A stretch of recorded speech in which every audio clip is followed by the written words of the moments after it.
saudara semua. Sekali lagi shalom.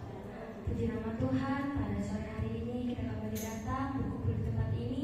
Kita mau memuji dan memuliakan nama Tuhan. Saya undang ibu saudara semua untuk bangkit berdiri. Kita mengangkat pujian kita Allah Roh Kudus.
Saya persilakan untuk duduk kembali. Kita masih mau memuji dan memuliakan nama Tuhan.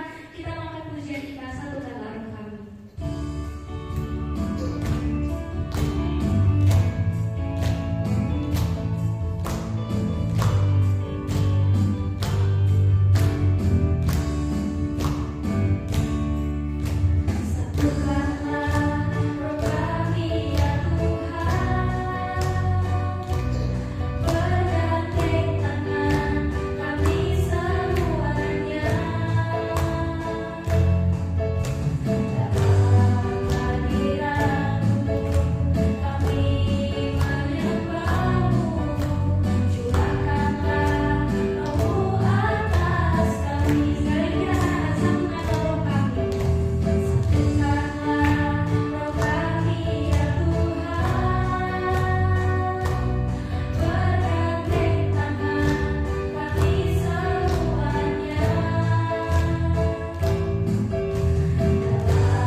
Sungguh Allah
walaupun pelayanan itu penting, tapi yang terpenting adalah kita mendengarkan suara Tuhan. Sore hari ini ya saudara, kita masih merasakan ya suasana hari kemerdekaan kita, di mana kita semua memperingati hari kebebasan untuk negara kita yang ke-80. Sore hari ini juga kita akan belajar tentang firman Tuhan, tentang kebebasan kita, tentang keselamatan kita yang Tuhan berikan dalam hidup kita melewati kasih karunia Tuhan. Mari sama-sama kita buka firman Tuhan sore hari ini di dalam Perjanjian Baru.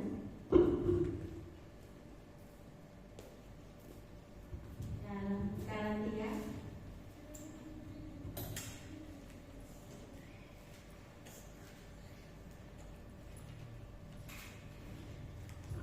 Galatia 5 ayat 13 sampai ayat yang ke-14. Judul berikutnya adalah kemerdekaan Kristen. Ayat yang ke-13. Saudara-saudara, memang kamu telah dipanggil untuk merdeka, tetapi janganlah kamu mempergunakan kemerdekaan itu sebagai kesempatan untuk kehidupan dalam dosa, melainkan layanilah seorang akan yang lain oleh kasih, sebab seluruh hukum Taurat tercakup dalam satu firman ini, yaitu kasihilah sesamamu manusia seperti dirimu sendiri. Amin. Firman Tuhan. Tema dari khotbah saya sore hari ini adalah kasih yang memerdekakan. Saya melihat ya, saya mencari apa arti kata merdeka di dalam Kamus Besar Bahasa Indonesia. Di sini diartikan kalau merdeka adalah bebas dari belenggu penjajahan, tuntutan atau ketergantungan pada pihak lain, baik dalam arti fisik, batin maupun pikiran.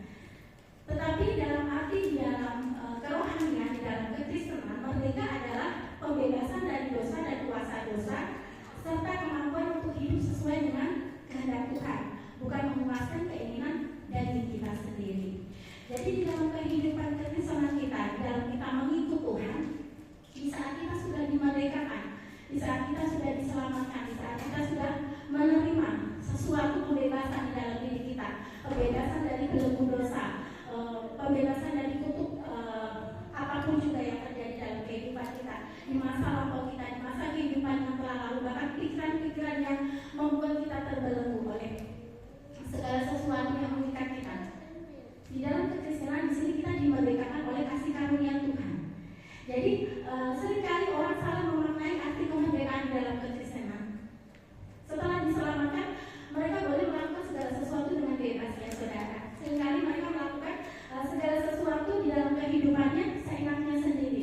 Di dalam kekristenan, di dalam kita mengikut Tuhan, di saat kita sudah diselamatkan, di saat kita sudah dimerdekakan Tuhan melewati penyaliban Tuhan, melewati kasih Tuhan di kayu salib, kita boleh bebas dari segala sesuatu. Kita boleh bebas dari segala belenggu dosa. Kita boleh bebas melakukan segala apapun yang ada di dalam hidup kita. Tapi ada satu syarat di dalam kekristenan kita, di dalam setiap kita mengikut Tuhan, yaitu kita tidak boleh melakukan hal-hal yang kita lakukan lagi seperti masa-masa kehidupan kita yang lalu. Di masa lampau kita manusia yang berdosa. Kita bisa balik lihat ke belakang ya saudara, apa yang kita lakukan di belakang kita sebelum kita mengalami kasih Tuhan, sebelum kita mengalami kemerdekaan di dalam Kristus. Bagaimana kehidupan kita, bagaimana jalan kehidupan kita. Di situ kita melakukan hal-hal yang tidak sesuai dengan firman Tuhan. Di situ kita melakukan sesuatu yang tidak berkenan di hadapan Tuhan. Tapi di saat kita diselamatkan oleh Tuhan, saat kita menerima kasih kebaikan Tuhan di dalam hidup kita, pribadi lepas pribadi, kita sudah dilepaskan semuanya. Tapi syarat yang harus kita lakukan adalah kita tidak boleh bebas sebebas-bebasnya. Ada syarat yang harus kita pegang, ada syarat yang harus kita patuhi. Karena di dalam Tuhan, setelah kita dimerdekakan, setelah kita diselamatkan, kita akan mengalami hidup baru dan kita akan melakukan jalan yang baru, jalan yang penuh dengan kebenaran-kebenaran yang Tuhan mau arahkan dalam kehidupan kita. Bahkan harapan-harapan Tuhan di dalam hidup kita adalah pengharapan yang penuh dengan kasih setia Tuhan, pengharapan yang penuh dengan kedamaian,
kemarin kami bercerita dengan Ibu Narsi.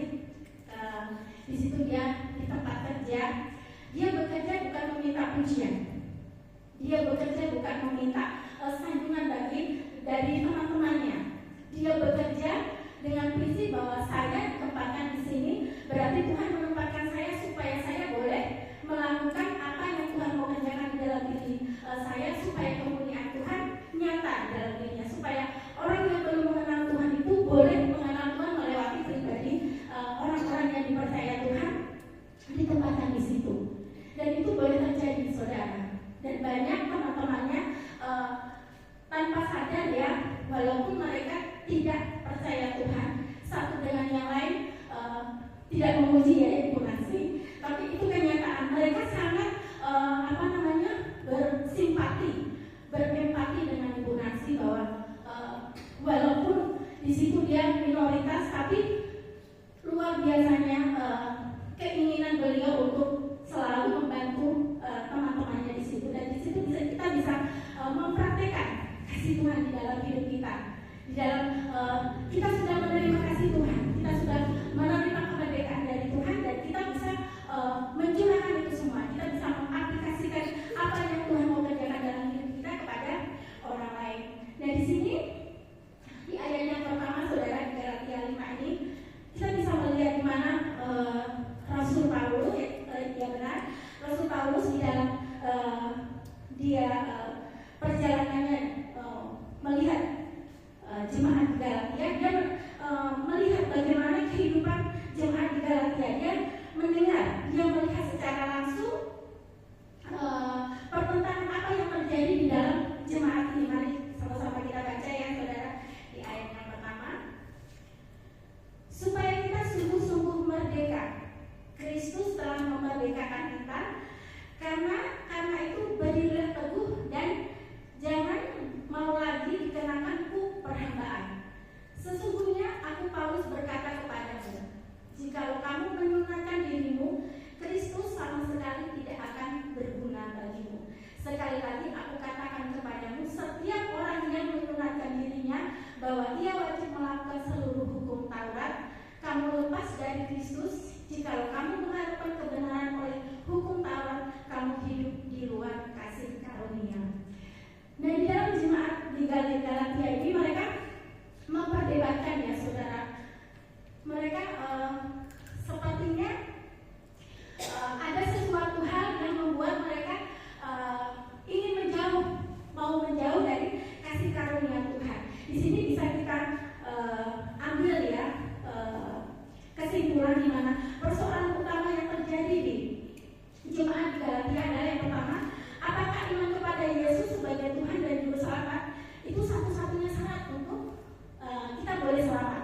Terus yang kedua, apakah ketaatan upacara dan peraturan Yahudi tertentu yang tertulis dalam Perjanjian Lama masih diperlukan untuk memperoleh keselamatan dalam Kristus. Di sini katakan, sesungguhnya aku Paulus berkata kepadamu, jikalau kamu menunaikan dirimu, Kristus sama sekali tidak akan berguna bagimu.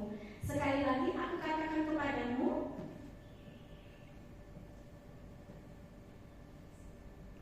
kepada setiap orang yang menunaikan dirinya bahwa ia wajib melakukan seluruh hukum Taurat.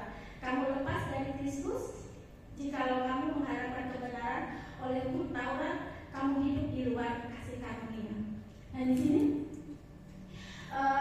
di mana jemaat di Galatia ini mulai bimbang ya, mulai mau menjauhkan diri dari kasih karunia Tuhan. Padahal dikatakan Rasul Paulus, kalau kamu menyunatkan dirimu, Kristus sama sekali tidak akan berguna bagimu. Kalau kita memisahkan diri dari Tuhan, menyunatkan diri dari Tuhan yang kita sembah adalah Tuhan Yesus, maka Tuhan itu tidak berguna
ada sebagian mungkin ya, mungkin tidak semuanya, tapi ada sebagian dari jemaat dari Galatia ini tidak mengikuti kebenaran Tuhan lagi. Seperti juga di dalam kehidupan kekristenan kita saat ini, saat kita sudah diselamatkan, saat kita sudah mengalami kasih karunia Tuhan, banyak sekali pergumulan-pergumulan yang akan kita hadapi, banyak sekali persoalan, permasalahan yang akan menekan kita, supaya iman dan percaya kita boleh gugur ataupun iman percaya kita boleh goyah, supaya kita menjauh dari kasih karunia Tuhan. Tapi apa yang Tuhan inginkan dalam hidup kita? Seperti khotbah tadi pagi ya, segala perkara dapat kutanggung di dalam Dia yang memberikan kekuatan kepadaku. Jadi Tuhan mengajarkan dalam kehidupan kita, jangan pernah takut dengan keadaan yang terjadi dalam kehidupan kita. Jangan pernah kita merasa gagal, jangan kita merasa terpuruk sepertinya sudah tidak ada yang memperhatikan, ataupun jangan pernah kita merasa sendiri. Tapi kita percaya bahwa Tuhan yang kita sembah, Tuhan yang tidak pernah meninggalkan kita. Firman-Nya mengatakan bahwa sampai akhir zaman aku akan menyertai engkau. Karena kasih setia Tuhan itu selama-lamanya itu baik, tidak akan pernah tidak akan pernah luntur, tidak akan pernah hilang, tapi akan selalu ada. Bahkan kasih Tuhan setiap harinya itu selalu baru. Hari ini boleh kita mengalami sesuatu yang tidak kita ingini, tapi kita tidak tahu ke depannya, kita tidak tahu apa yang terjadi di depan kita. Kita percaya bahwa segala sesuatu yang terjadi hari ini itu atas izin Tuhan. Segala sesuatu yang terjadi atas kehidupan kita itu tidak lepas dari pandangan Tuhan. Tapi Tuhan memperhatikan kita. Tuhan ingin supaya hati kita terus terpaut pada Tuhan. Tuhan ingin di dalam kehidupan kita tidak boleh hilang kasih-Nya, kita tidak boleh hilang keselamatannya. Tapi biarlah kasih dan keselamatan Tuhan itu terus ada di dalam kehidupan kita. Kebebasan kekristenan berkaitan dengan keselamatan dan kasih karunia. Jadi kebebasan, kemerdekaan kita ini berkaitan dengan kasih, berkaitan dengan anugerah karunia Tuhan. Jemaat di Galatia tadi mengganti iman kepada upacara legalistik. Saya tidak tahu apa yang dimaksud dengan legalistik ini ya saudara. Ternyata legalistik ini saya buka di Kamus Besar Bahasa Indonesia adalah sikap patuh secara ketat, tapi mereka patuh dengan aturan-aturan lama, aturan-aturan yang sudah dibuat, baik hukum agama, politik, moral, seringkali dengan penekanan yang tinggi, bahkan tindakan lahirnya dibandingkan dengan semangat batinnya. Jadi di situ mereka itu sangat kental dengan aturan-aturan, mereka sangat kuat.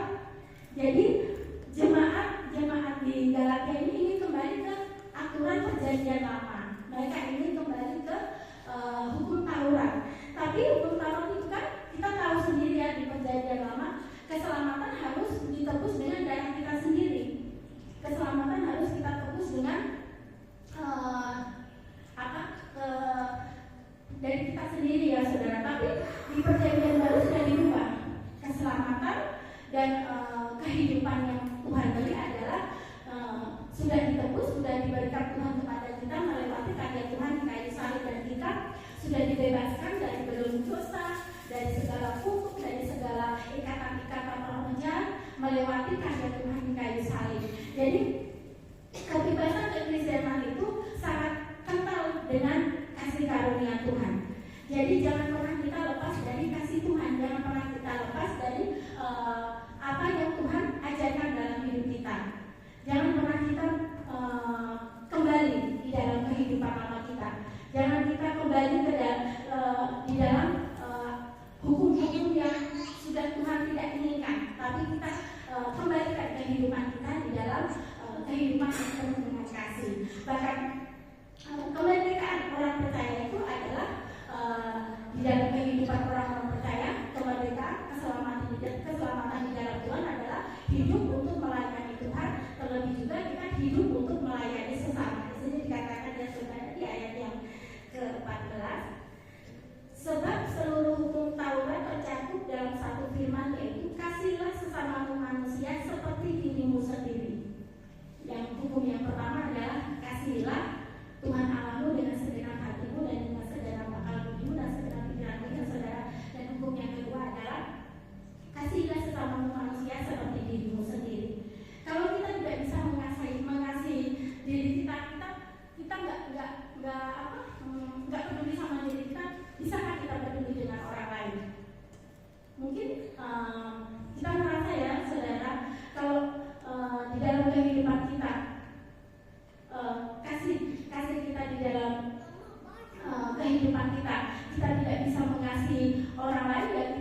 tidak bisa mengasihi diri kita sendiri, kita tidak bisa menghargai diri kita sendiri, karena kita tidak bisa menghargai orang lain. Di sini Tuhan mengatakan dalam hidup kita supaya kita terus mengasihi sesama kita, karena ini adalah hukum yang Tuhan sudah tetapkan di dalam kehidupan anak-anak Tuhan, di dalam kehidupan orang-orang percaya. Pembebasan dan kemerdekaan orang percaya di dalam melayani Allah, juga melayani sesama, dan itu semua harus dilakukan bagi kita semua ya saudara. Dan di dalam kekristenan ini kita dikatakan sebagai orang yang berbahagia. Karena apa? Kebahagiaan kita yang pertama adalah kita dipanggil untuk diselamatkan. Kalau kita dipanggil untuk tidak diselamatkan, apakah itu dikatakan bahagia, saudara? Tidak mungkin kan? Pasti kalau seumpamanya kita dipanggil hanya untuk kamu mengerjakan ini, seperti orang tua menyuruh anaknya, terkadang anak-anak berdumel ya, pasti seperti itu. Tapi di sini Tuhan memanggil kita untuk diselamatkan, untuk mengalami kehidupan yang baru, untuk menghilangkan segala dosa-dosa kita. Makanya kita dikatakan sebagai orang-orang yang berbahagia di dalam Tuhan. Terus yang kedua, kita di dalam kekristenan kita juga dikatakan sebagai orang yang berbahagia karena kita bisa mengasihi sesama kita. Walaupun dalam keadaan apapun, seringkali saya melihat ya saudara di kesaksian di YouTube gitu ya, saya tersentuh hati ya di saat orang-orang di mana mereka sangat-sangat tidak memiliki apa-apa, tidak mempunyai apa-apa, segala sesuatunya sangat-sangat kekurangan.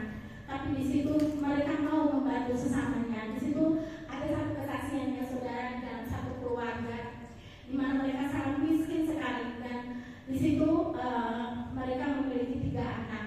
Makanan tidak cukup di dalam kehidupan keluarga ini.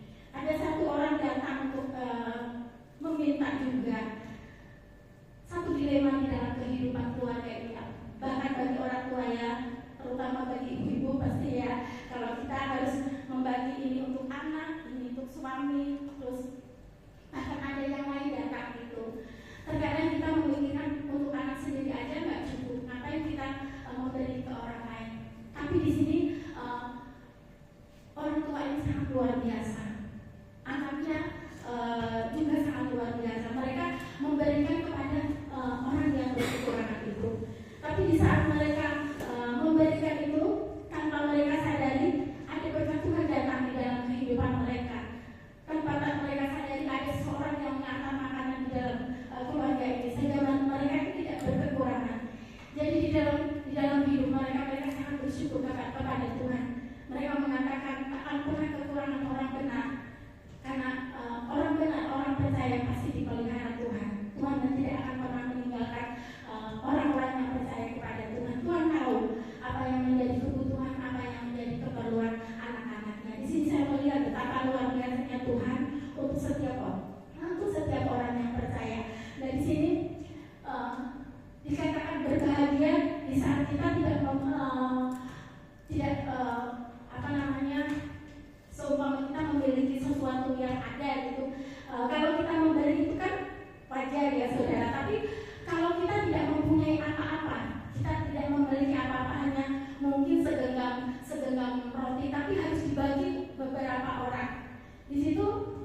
bisnis. Tapi waktu itu dia punya keinginan ingin membunuh hamba Tuhan ini.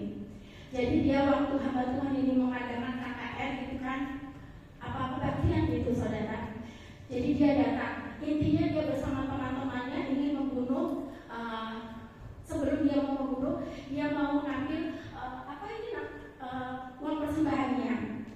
Jadi hamba Tuhan ini dari mimbar melihat ya saudara keadaan wajah ataupun mungkin gerak-geriknya, sehingga dia mengambil kantong kolektor ini dan diberikan ke orang ini. Dia mengatakan seperti ini, Joni, kamu nanti edarkan kantong kolektor ini. Jadi orang ini termangu dan kaget saudara. Dia tidak bisa berkata apa-apa dan dia melakukan apa yang hamba Tuhan ini perintahkan. Jadi sepanjang ibadah itu dia mengedarkan. Setelah itu dia bertemu dengan teman-temannya. Kata teman-temannya, wow banyak sekali uangnya, ayo kita lari katanya. Tapi apa yang dia lakukan? Tidak, saya tidak akan membawa uang ini, saya tidak akan membawa persembahan ini. Selama saya hidup, selama saya ada di dunia ini, baru kali ini saya dipercaya orang untuk saya memegang uang ini katanya. Jadi dia mengembalikan di hamba Tuhan ini, dan dia akhirnya saudara bertobat dan mengenal Tuhan. Dia diselamatkan